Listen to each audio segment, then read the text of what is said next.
Across all infrastructure sectors, water, energy, transport and social services, governments face an ever-growing dilemma.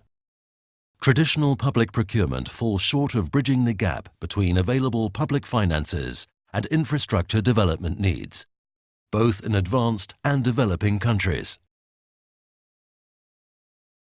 However, there is a way out. Public-private partnerships. Let's illustrate this with a concrete example. Imagine, you have just taken office as a public decision maker. The first thing you would like to improve is the municipal drinking water provision, which has been neglected in the past due to the enormous task that it presents, building and efficiently managing the municipal water and sewage infrastructure.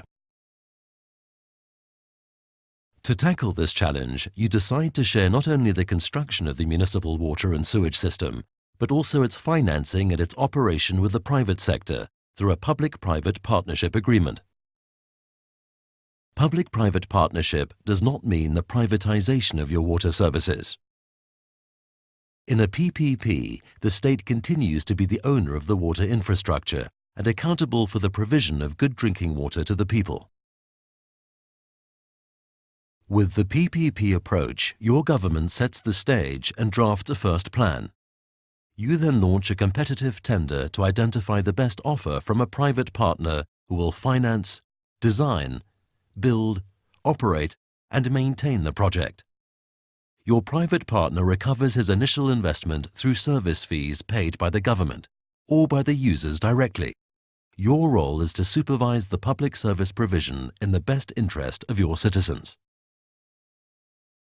The public-private partnership approach lets you plan your project over its entire life cycle, optimizing the use of available resources. With this approach, you tap the strengths of the private sector that knows better how to first attract and invest capital, how to avoid cost overruns, and lastly, how best to operate.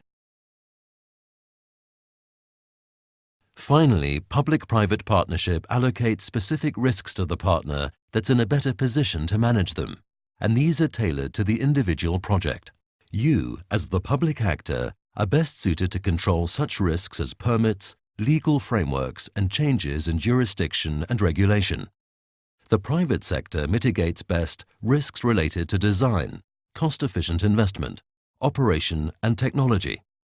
Certain risks have to be shared between both the public and private sectors, for example, sufficient user demand for new projects, or force majeure. Public-private partnerships are complex legal and financial arrangements. To create a successful partnership, a government should implement a set of good governance principles. The most important of these are: put people first. Start with assessing user needs. Projects must be economically warranted and involve all concerned stakeholders. A competent and stable government partner is required to build administrative capacity for effectively negotiating and managing long-term collaborations with the private sector, to put in place adequate legal frameworks and regulations, and ensure transparent procurement policies. Assess all risks from the outset and allocate them appropriately between the public and the private sectors. Don't forget to mitigate any substantial risk to the environment. Public-private partnership can be compared to a football game, where the government sets the rules and acts as referee to ensure their compliance. Those in the private sector are then able to compete against each other on the football field, for the benefit of the spectators.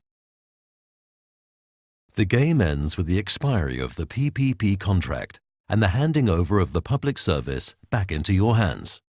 If your citizens were satisfied with the game, why not continue and organize the next tournament with fresh players?